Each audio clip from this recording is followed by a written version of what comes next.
yesterday Call of Duty World War II's PC beta was announced, and along with that came the excitement of being able to see potentially more things. We could see some more support, how it would work out for the PC community this year.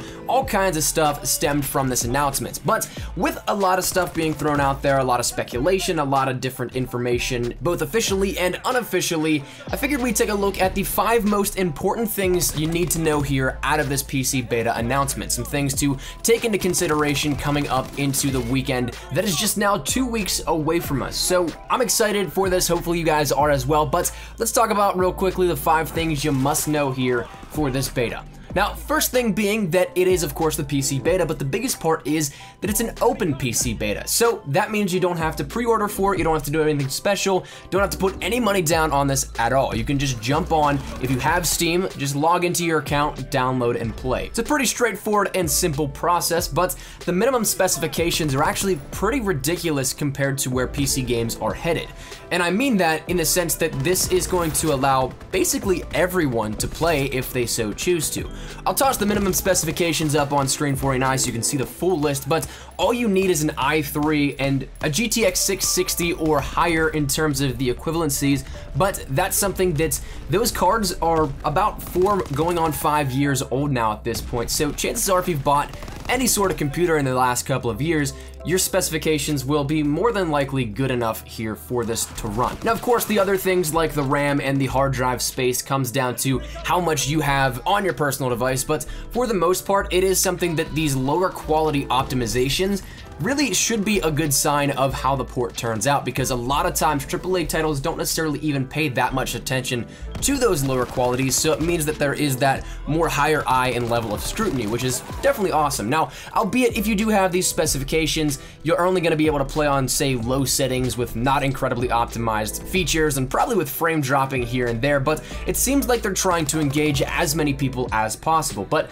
of course, if you do have a higher quality build, you'll definitely be able to see the kick-ass graphics, the frame rates, everything that comes along with that more optimized port here with this, but it's something that, again, is really trying to optimize this so everybody can get their hands on. Now, the second thing I want to mention is that Raven is working on the port here at Sledgehammer, which I think is actually pretty great because they have tons of experience on PC with the development of COD Online. Now, to what extent you think that quality is, that's up to you. I personally liked what they did with it, and I liked what they did with Modern Warfare Remastered, but they have the ability and the time now, I think, to put into this port. What I mean by that is that Modern Warfare Remastered doesn't seem to be getting much more support, any new content or anything like that here, at least after COD World War II's release. I'm not saying that there might not be anything that randomly drops in Modern Warfare Remastered within the next month and a half or so, but it is looking like it's not going to be a secondary title underneath COD World War II, so unless there is a huge project in the pipeline, it seems like they have the ability to focus on this with all they can. And I know some people were bummed out about Modern Warfare Remastered's PC port, but in this scenario, they don't have to take into consideration 2 other main consoles plus that PC platform. This time, it seems like they only have to focus on PC, which is great in theory. They can give basically all of their attention to this and optimizing it properly. So as for the outcome, I guess we'll see here. The beta will be a nice little indicator as to where we can maybe see this going, but nonetheless, that moves us into the number 3 spot that I want to talk about here today, and that is dealing with data mining. For those of you guys that don't know what data mining is, it is the ability to go into the game files and see things that maybe shouldn't be there or be seen just yet. Because PC has the ability to actually look into the game build, take a look at individual files, every different asset like that, there is always the potential for things to be leaked or revealed a little early. We see this with every single title, and out of the beta, most notably within Black Ops 3, we had a bunch of stuff within zombies, specialists, weapons, all that kind of stuff leaked during the beta, and as such, that might have been a catalyst as for why Infinite Warfare did not get a beta last year, but that also could be attributed to the fact that it was already made gold, so there wouldn't be any changes made for it at that point. But with this beta coming before they actually make the game gold and certified as such so that they can just press it to discs and all that kind of stuff, it is something that there is the possibility for an isolated build in which not much stuff gets leaked out in terms of extras that are in that game build that maybe need to be placed in there and cannot be detached from that game build that they have, but it is something to keep an eye out here for, because whether big or small, I can almost put some money on the fact that there will be at least a few things that leak out that we did not know about as such just yet. Now, the fourth thing I want to talk about is the content that we'll be getting here within this beta, because previously it was thought that we'd be going up to level 40 in terms of that max level for the console beta. That was something that during the interviews that were released, I think in between the time of Weekend 1 and Weekend 2, don't quote me on that exactly just because I can't remember it off the top of my head, but that's something that in interviews they had mentioned that level 40 was the planned level cap for the beta. We never actually saw that. It was 35, I believe, at the end of Weekend 2 with Xbox One and PlayStation 4, but it's possible that this was that final plan that they had in place here, where they were going to do level 40 for the PC beta, and therefore players would get a little bit more content than that of those that played on Xbox One and PlayStation 4, but right now it is unknown as to what we'll be seeing in terms of weaponry, maps, modes, max level, all that kind of stuff. It is still unknown,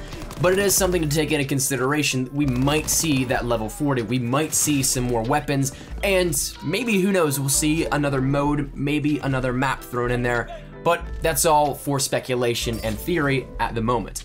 Now, the final thing that I want to talk about is that at the moment right now, it does not seem like there is a second weekend or an extension in sight. I'm not saying that it's not possible. I don't think that we'd see actually a second weekend of the PC open beta, but an extension might be possible. But right now, there's no indication as to saying yes or no to the idea of that. So whether or not we end up seeing more than 3 days, or maybe we even get that third weekend of starting on a Thursday rather than a Friday, that's something that I think would be possible, in which that pushes us up until just under 2 weeks now to that release. But nonetheless, an extension might happen. I think that'd be the more plausible of the two, but I definitely don't think that we'll be seeing a second weekend here out of this. So make sure you jump on, you get your time here out of this, because it's not going to be all that much time we have to be able to play, and as such, I think everybody should try and capitalize on what there is at that specific point in time.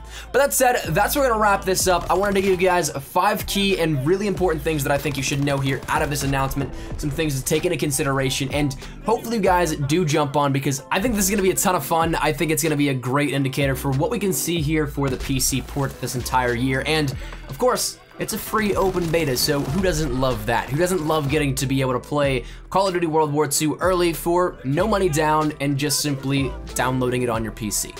That said, hopefully you guys enjoyed it. Let me know your thoughts down there in the comment section down below. Do you guys have anything you want to point out, any concerns, anything in particular that you guys want to talk about World War II? Feel free to let me know down there in the comment section down below. But hopefully you guys enjoyed the video, and if you guys did, make sure you drop a like down below. If you guys are new to the channel, make sure you guys subscribe so you don't miss anything here regarding Call of Duty World War II. We're going to be keeping you guys posted up until the launch, and of course, even afterwards, we'll be killing it as well. So if you guys enjoy any of that, make sure you guys hit that subscribe button so you don't miss a beat. And finally, if you guys want to follow me over on Twitter, that's the best place to get Cankman outside of YouTube. I practically live on Twitter, so if you guys want to strike up a conversation, ask me a question, whatever it may be, link is down there in the description below. But all that said and out of the way, hope you guys have a fantastic day. Thanks so much for watching. Mine is an espresso. I'll see you guys later. Take care, and peace.